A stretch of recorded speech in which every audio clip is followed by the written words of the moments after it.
पुढच्या बातमीकडे आता भविष्यात आपल्याला पाण्याची समस्या जाणवणार नाही, रस्त्यांवरचं ट्रॅफिकही कमी होईल आणि प्रदूषण देखील कमी झालेलं असेल.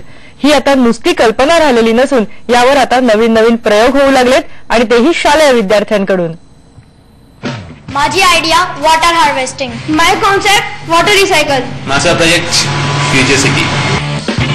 हा जोश होता तो पीडीलाइटने आयोजित केलेल्या फेविकॉल सायन्स प्रोजेक्ट चॅलेंज 2012 च्या अंतिम फेरीत निवड झालेल्या विद्यार्थ्यांचा.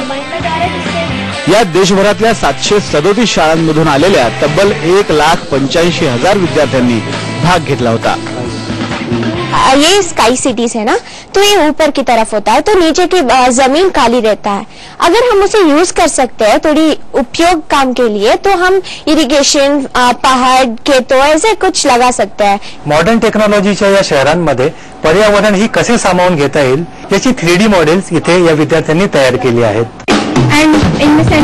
भविष्यातली शहरं कशी असतील आणि भविष्यासाठी पाणी कसं वाचवायचं या 2 विषयांवर विद्यार्थ्यांनी अफलातून मॉडेल्स तयार केलेत. 2.25 लाखांहून जास्त मुलांमधून विजेते निवडणं हे जजेससाठी नक्कीच मोठं आव्हान होतं.